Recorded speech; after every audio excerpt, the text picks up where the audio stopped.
You'll never be leadership material, Cam, Scott said with that smug half-smile.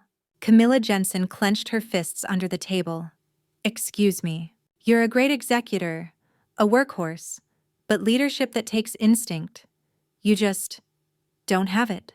She stared at him across the glass conference table. You mean I'm not the right kind of leader for you? He leaned back. That's the same thing. 3 weeks later, he fired her. 6 months after that, she walked back in as the new owner. Camila Jensen had always been early to the office. It wasn't out of fear. Or even ambition, at least, not anymore. It was ritual. The quiet hum of the HVAC system. The smell of over-roasted coffee still clinging to the kitchen air.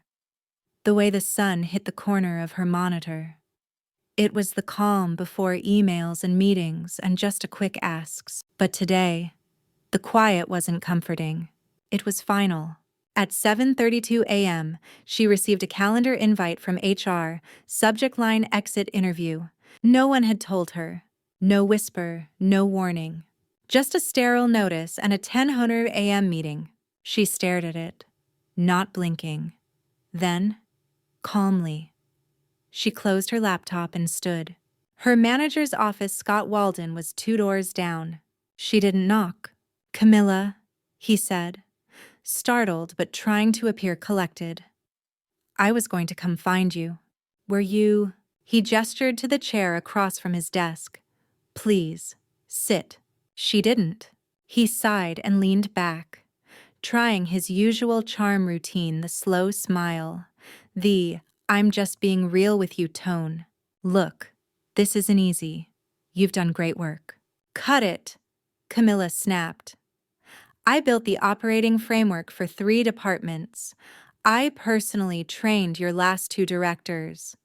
And you know what's ironic? I interviewed the woman who replaced me on the product team. She asked me about strategy. Scott looked mildly offended. This decision comes from a higher level, he began. Camila laughed, low and bitter. No, Scott, you made this call. You told me last month I lacked executive intuition. You couldn't define it then either. He tried to pivot. It's not personal. It's about vision. Leadership potential. You're excellent at execution, one of the best. But when we look at the big picture, you don't see me in it. He blinked. No, he admitted, I don't. Silence.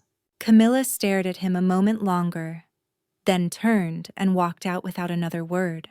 Outside the building, the air was crisp with early spring chill. Camila walked 3 blocks without direction, her thoughts blurring into noise. She wasn't shocked. The writing had been on the wall for months. Every time Scott talked over her in meetings. Every time she got a not this cycle excuse. Every time she did the job without the title and still got passed up. But being prepared for the blow didn't make it hurt less. She ducked into a coffee shop and sat in the corner, staring at her untouched latte. Then she opened her notebook and wrote 1 sentence. Leadership is not given, it's taken. Camila didn't cry. Not that day. Not when she packed up her desk quietly while people awkwardly looked away. Not when her mentor, Eliza, texted WTF happened, call me. She didn't even cry when she saw the LinkedIn post the next day from Scott. Promoting bold leaders and redefining what visionary means. Congrats to Rachel, our new head of strategy. Rachel was 24. Camila had trained her 2 years ago. That night, she opened her laptop and pulled up a file she hadn't touched in 3 years. Project Obsidian, a name, a structure, a product spec, an idea. Her idea. It had once seemed too ambitious, too risky. Now it felt like a map, and she was finally ready to follow it. Camila didn't tell anyone, not yet. She needed quiet, space to think, and above all, control. The first thing she did was cash out her modest severance package and move into a cheaper apartment across the bridge in Oakland. It was smaller. Yes, but it had sunlight, decent Wi-Fi, and more importantly, a sense of reset. From there, she made a list. Phase 1: rebuild. It wasn't about ego. It was about leverage. She began reaching out not to recruiters, but to former mentors, ex-colleagues, and a handful of junior staffers who had quietly thanked her after meetings for actually explaining things. They remembered. And they were watching. Her closest ally was Eliza Moreno, former head of operations at Camila's previous company before being pushed out in a reorg. Eliza met her at a Korean BBQ place near Potrero Hill. "You're really gonna do it?" she asked, wiping sauce from her fingers. Camila nodded. "I'm building it.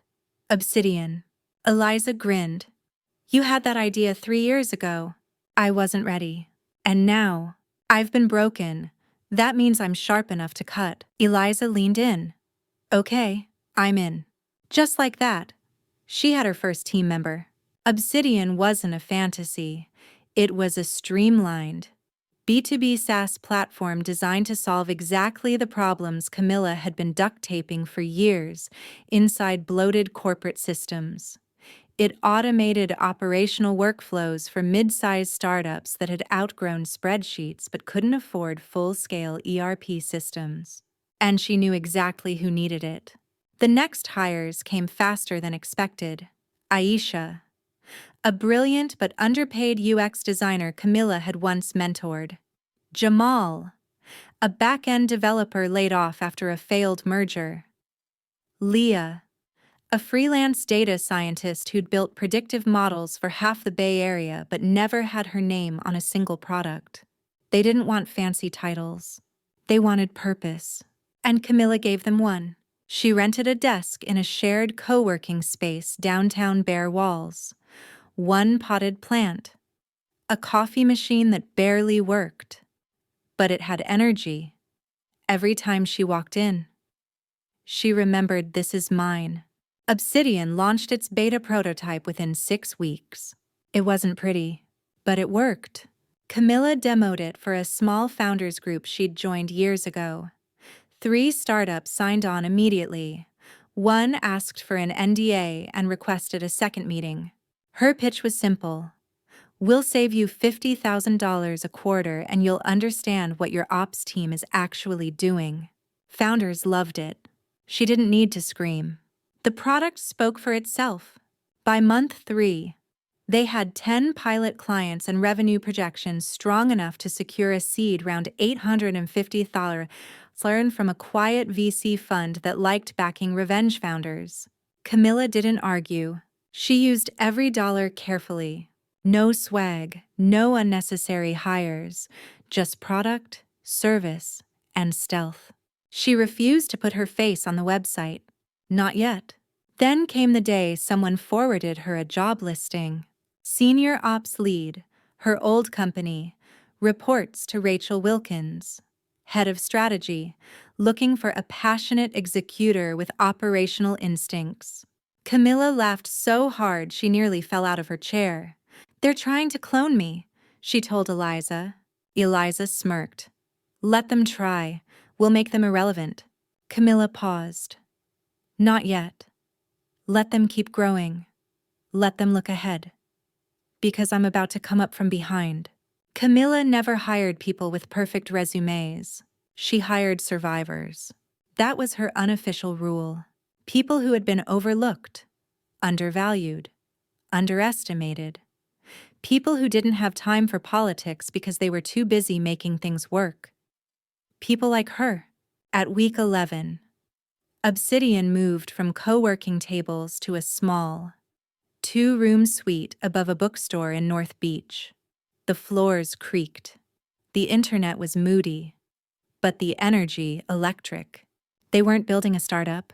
They were building a correction. Jamal brought his dog, a senior lab named Moose, to work every Thursday.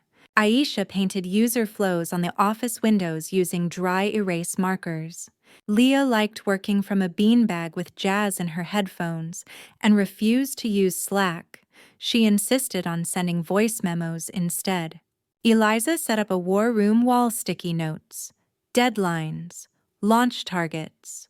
Camila just smiled. This feels like a revolution, Leah said once.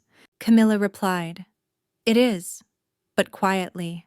What made Obsidian work wasn't the tech. It was the why. Clients weren't just buying automation, they were buying trust.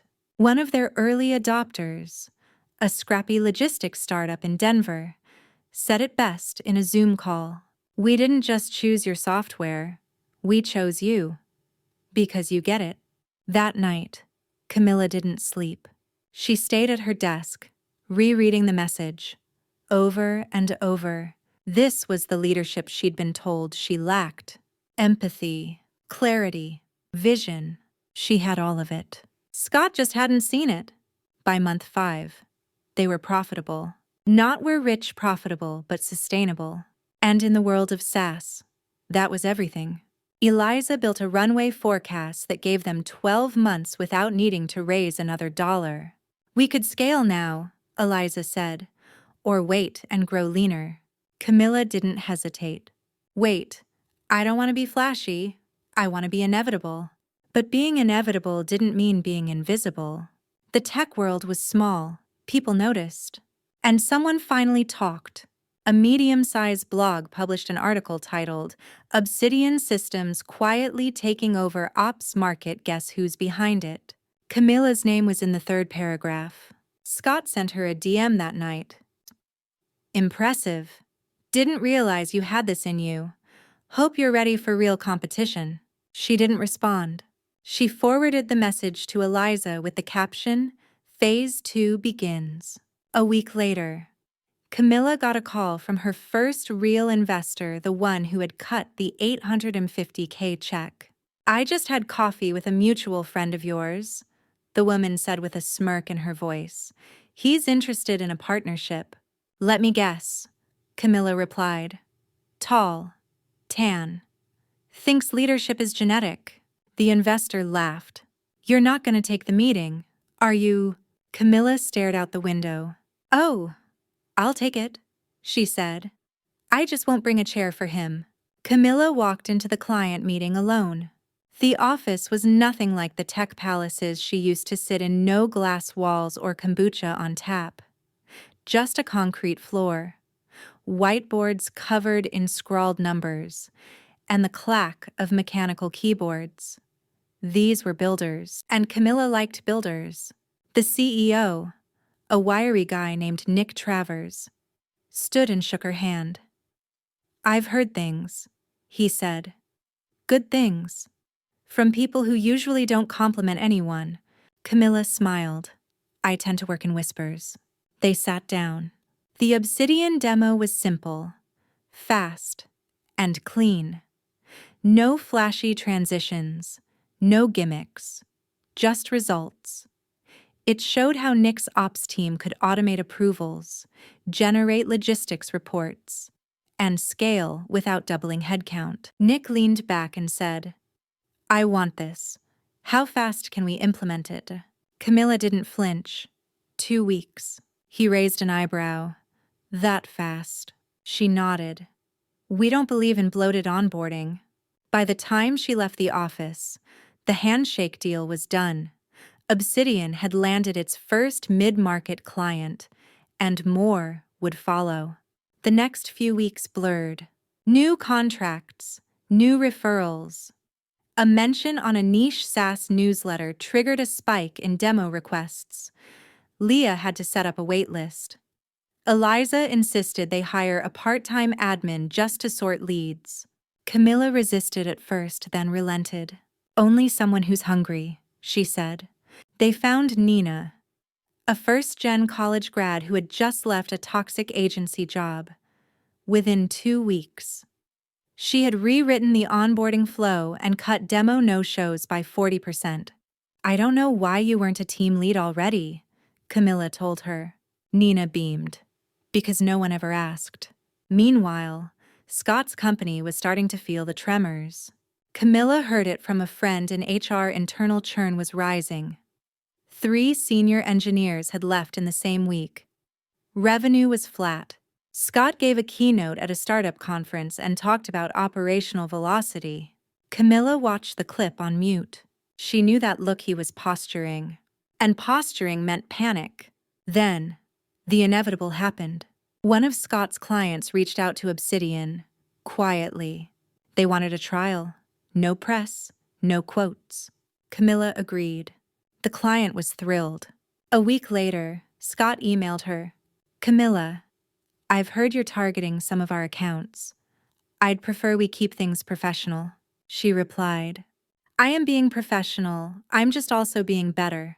Obsidian's small war chest began to grow. Camilla didn't celebrate with champagne. She reinvested. A new API developer, a performance engineer, a second part-time UX writer to support Aisha. They launched version 1.2 with seamless analytics and mobile sync.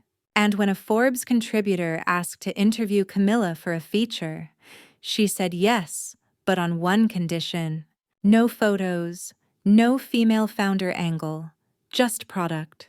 The piece ran with the headline, "The Quiet Startup Eating Its Giant." Scott called his PR team the next day. It didn't help. Camilla's team met on Fridays for debriefs. No slides, no fluff. Just wins, losses, and questions. That week, Nina brought cake. Aisha played music. Moose barked during Jamal's update and they all laughed for 5 minutes straight. Camilla watched them, heart full. This wasn't just a company. It was proof. She was building what she had always deserved, and now no one could take it away. Camilla always believed in two kinds of power, loud and quiet. Scott was the loud kind, press releases, stage lights, hashtags. But quiet power that lived in boardrooms, contracts, and the ability to make someone irrelevant without ever raising your voice. Now, it was Camilla's turn to go quiet. Obsidian's client base doubled in 6 weeks. Camilla refused to celebrate yet. Instead, she called a meeting no champagne, no fanfare. I want stealth. I want focus, she said. Our next phase isn't growth. It's infiltration. Eliza raised an eyebrow. You're not talking about marketing. Are you? No, Camilla replied. I'm talking about strategy. We're not trying to be seen. We're trying to be in every system our competitors touch before they notice. Jamal grinned. Corporate Trojan horse. Exactly. They refined the pitch deck for mid-size firms that supported Scott's largest clients' vendors, back-end service providers, white-label resellers. Camilla knew the ecosystem better than anyone. They weren't just building a product. They were laying a trap. By month 7, 3 of Scott's partners had adopted Obsidian tools to improve internal ops. By month 8, one of them let it slip in a confidential call that they'd be recommending Obsidian to his biggest customer. Camilla stayed silent, but she took notes. The pieces were falling into place. Scott, meanwhile, was flailing. His marketing campaigns felt desperate. His new CTO gave a cringe-inducing TEDx talk titled "Scaling Culture with Code." Camilla watched it on mute. Again, she didn't laugh. She just plotted. Then came the moment she'd been waiting for. Scott's company was rumored to be in acquisition talks with a massive firm known for swallowing competitors whole. But the merger had a vulnerability, a clause that allowed partner exit if their operational metrics dropped 15% in a quarter. Obsidian could help make that happen. Legally, quietly, efficiently. Camilla didn't sabotage. She accelerated. By offering steep discounts to vendors who left Scott's ecosystem. By deploying free upgrades to key client pain points. By creating a loyalty program that rewarded data sharing compliant. Of course, within 2 months, Obsidian's name came up in a competitor's internal call Camilla knew because one of her early supporters was now a mole on that team. They're nervous, the mole texted. Camilla texted back one word, good. A week later, she got the message she didn't expect. From Scott. Lunch just to catch up. Your call. She didn't reply, but she showed up.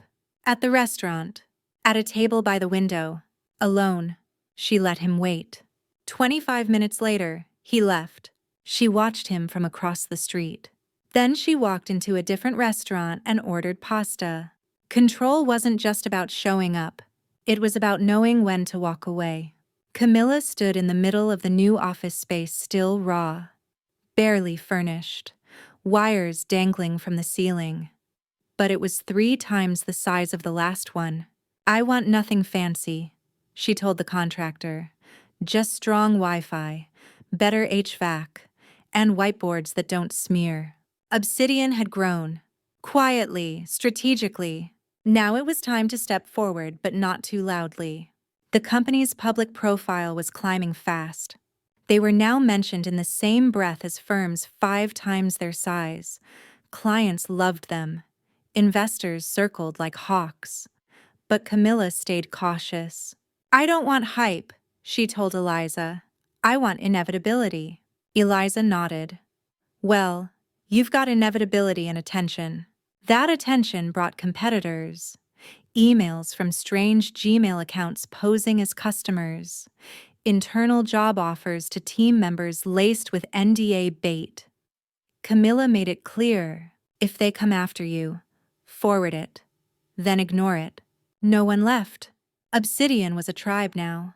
One day, Aisha pulled Camila aside. "You need to see this."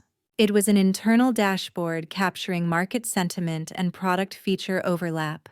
Scott's company had released a feature identical to Obsidian's most recent upgrade. Camila stared at the screen. "Copy-paste innovation," she muttered. But she didn't panic. She planned. The team initiated Project Prism, a beta feature that reimagined data collaboration between distributed teams. It was bold, risky, and months ahead of the curve. Jamal said, "This is going to get us sued." Camila replied, "Only if we beat them. So let's beat them fast." 3 weeks later, they soft-launched Prism to 5 VIP clients. 4 upgraded immediately. The 5th asked for an enterprise license. Scott's firm scrambled to keep up. But it was too late. Camila's reputation grew. She was invited to speak at a major ops tech summit. Her team urged her to go. "You deserve that stage," Leah said. Camila hesitated, but she went. She walked on stage in a black blazer and jeans. No slides, no tech fluff. She spoke about failure, about being dismissed, about what leadership really looks like. The audience was silent, and then they stood. Backstage, the moderator asked, "What do you call yourself now? Founder CEO?" Camila just smiled. "Builder." Then came the offer. A multinational firm offered to acquire Obsidian 9 figures. Everyone on the exec team stared at her during the meeting. Camila said 2 words, "Not interested." But not yet. Obsidian wasn't built for exit. It was built for correction, and the correction wasn't done. 2 days later, Scott gave an interview. He named her. "Camila's rise is impressive," he said. "But we're focused on sustainable innovation, not stunts." The media ran with it. Camila didn't respond. She didn't need to. Her metrics were speaking louder than his headlines. The private equity firm's office was sleek. Understated leather furniture, abstract art, floor-to-ceiling windows. Camila wore black again. No logos, no flash. Just focus. The managing partner slid the folder across the table. "You'd own 18%. Silent majority. We handle governance." Camila flipped through the pages. "And if I want control, you'd need 26%, he said. "But that would be unorthodox." Camila looked up. "I'm not here to be orthodox." By month 10, Obsidian had amassed enough capital and momentum that Camila started making calls. Not to clients, to shareholders. Scott's company Alteryx had always relied on early-stage angel investors who didn't care about long-term strategy. Now, with the company flatlining and a merger in doubt, many of those investors were ready to cash out. Camila started buying, quietly, She used proxies, entities with generic names, a trust fund linked to a shell LLC. Every acquisition was legal, clean, discreet. By the time Alteryx's board realized someone was accumulating shares, she was at 19%. And climbing. Scott was furious. He fired off a press release claiming aggressive market interference and accused Obsidian of foul play. Camila responded with a one-sentence email to her investor network. "If I were a man, this would be called strategy." The email leaked, and it trended. Now came the hard part. Camila needed 2 more large investors to flip. One was in New York, the other in Singapore. She flew to both. She didn't pitch Obsidian. She pitched them, their legacy, their long-term brand, their ability to be part of a future they could influence. "I'm not asking you to burn bridges," she told the Singapore investor. "I'm offering you a stake in the road we're about to pave over them." He said yes. That brought her to 26.4%, enough to call for a vote. Alteryx's board was stunned. Camila submitted the motion formally. Remove Scott Walden as CEO. Appoint interim leadership. Enter exploratory acquisition talks with Obsidian Systems. It was unprecedented. It was brilliant. The board met in emergency session. Scott tried to rally support, but the numbers didn't lie. Neither did the trend lines. Alteryx had plateaued. Obsidian was rising. One by one, the votes came in. 6-3. Motion passed. Camila didn't gloat. She didn't issue a statement. She simply sent one message to her team. "We just bought the people who said we couldn't lead." Nina replied with a gif of Beyoncé in a crown. The next board meeting was short. Scott walked in late. Camila was already seated. He didn't make eye contact. She didn't flinch. He sat, shoulders tight. The chairman opened the floor. Scott finally looked at her. "You win," he said. Camila didn't smile. "This isn't about winning," she said. "This is about fixing what you broke." Then she passed the acquisition proposal across the table. One line stood out. "No executive retention packages." Scott went pale. The conference room on the 42nd floor was sleek and cold. Alteryx's headquarters had always been designed to intimidate long tables, minimal decor. The skyline framed like a trophy. Camila walked in first. She wore gray, unbranded, unshakable. The board was already seated. Scott arrived last, face tight, jaw working. No greetings, no small talk. The chairman cleared his throat. "We're here to address the motion brought forward by Ms. Jensen." Camila didn't flinch. She stood and distributed packets. A detailed breakdown of Obsidian's performance, a clear diagnosis of Alteryx's stagnation, and a roadmap for a merger that would replace deadweight with momentum. No one asked questions. They read. Slowly, carefully, Scott finally broke the silence. "This is a hostile takeover." Camila met his eyes. "It's a rescue." The vote began, board member by board member. Some abstained. Most didn't. 6-3. The motion passed. Camila would oversee a full acquisition audit. Scott's tenure was officially under review. He stormed out. The door slammed. Camila sat quietly. She didn't smile. She simply said, "Thank you. I'll begin transition planning tomorrow." That night, she walked home. No car, no driver, just her thoughts and the city lights. 10 blocks, 10 breaths, 10 years of being told not yet collapsing into a single moment of now. She called her mother. "He's out," she said. Her mother was quiet.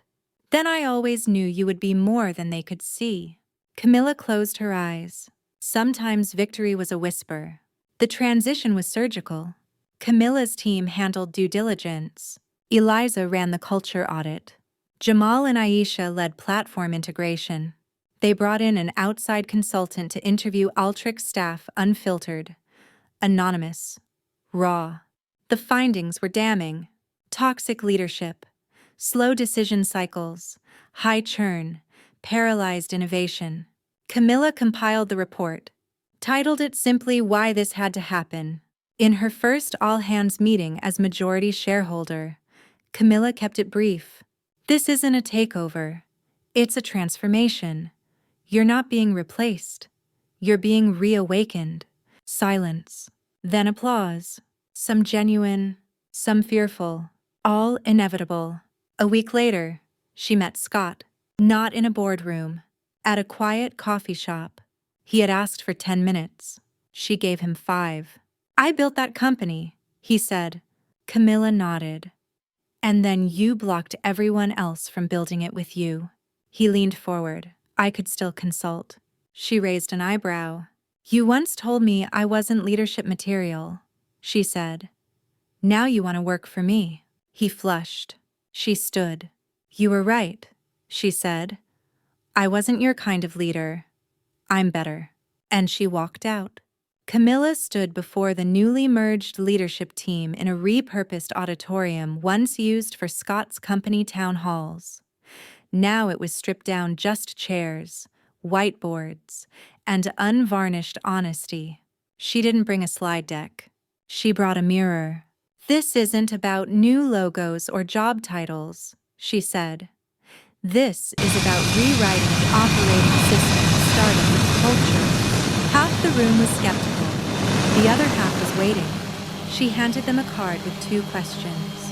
1. What did you use to fake confidence about? 2.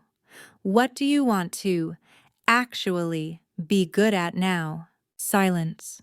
Then, slowly, people started writing. Meanwhile, Jamal and Aisha were deep in systems review. They dissected legacy code, exposing technical debt like rot under wallpaper. This isn't a product, Jamal muttered. It's a museum.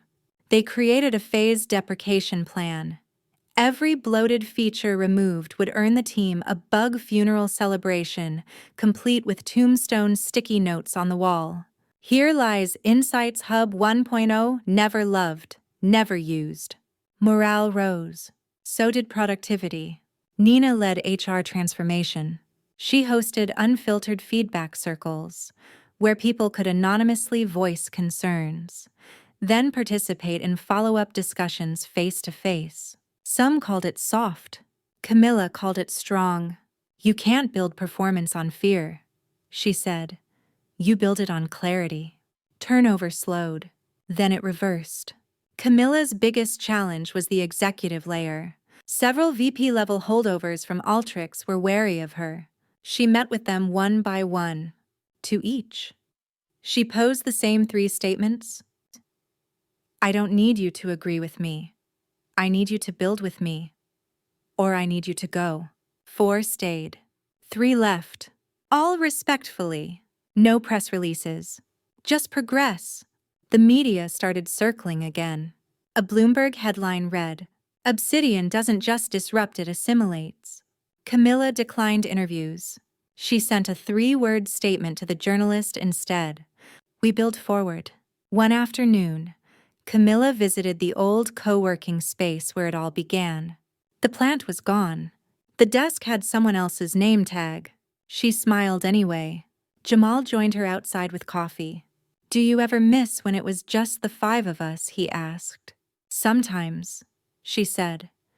But I love that we made something bigger than us. He raised a brow. What's next then? Camila took a sip, rewriting how leadership is defined. The next week, she announced the creation of an internal fellowship. Designed for employees from non-traditional backgrounds, no degrees required, no resume keywords needed, just raw talent, and a reason to build. It filled up in 48 hours. Camila walked through the HQ late one night. Lights dim, floors quiet. She paused by a glass wall where a single phrase had been written in dry erase marker. Leadership is not given, it's taken. She remembered writing that. Now she erased it. Then she wrote, Leadership is shared, and walked away. Camila stood in front of the new welcome sign, Obsidian HQ San Francisco. No longer above a bookstore, no longer borrowed desks. This was their space, every square foot built from grit, vision, and refusal. Inside, a crowd gathered. Employees from both Obsidian and former Alteryx divisions, friends, investors, partners. Her mother sat in the front row, smiling with quiet pride. The stage lights warmed Camilla's skin. She took a breath. Then she spoke. When I was let go, I was told I wasn't leadership material. They said I lacked presence. I lacked command. I didn't inspire confidence. But leadership isn't posture, it's persistence. It's not about who speaks loudest, it's about who listens deepest. We built this not to prove them wrong, but to build something right. You were overlooked. So was I. Now we look forward. Applause thundered. Some people cried. Camila stepped down from the stage and hugged her team one by one. Eliza whispered, "You rewrote the playbook." Camila shook her head. "No, we burned it." Weeks passed. Obsidian settled into its new shape. Departments once siloed were now paired. Design sat with engineers. Operations co-led product launches. There were fewer VPs, more collaborators, fewer memos, more voice notes. Camila didn't run everything. She didn't have to. She led through trust. One afternoon, she got a letter. Not an email. A real letter. It was from a junior analyst at a rival firm, young, Latina, first in her family to graduate college. "Your story made me realize I wasn't broken, just misread." Camila closed her eyes. That one sentence was worth every all-nighter, every rejection, every slammed door. On the anniversary of her firing, she didn't host a gala. She hosted a panel. Topic: Failure as Fuel. Speakers included a former janitor turned data engineer, a single mom who built a fintech tool from her kitchen, and Camilla's own mother who told the story of cleaning houses while helping her daughter code spreadsheets at night. The livestream hit 100,000 viewers. Camila didn't care about the number. She cared about the shift. Months later, Obsidian was named one of the most admired companies in the US. Camila was invited to Washington, to Davos, to keynote conferences she once couldn't afford to attend. She went to none of them. She sent her team instead. "This isn't my face," she said. "It's our voice." On a quiet morning, Camila walked to a park bench overlooking the bay. No media, no calls. Just her. She opened her journal and wrote 3 lines. "I built this without their permission. I led without their title. I became what they never saw coming." She closed the book and smiled.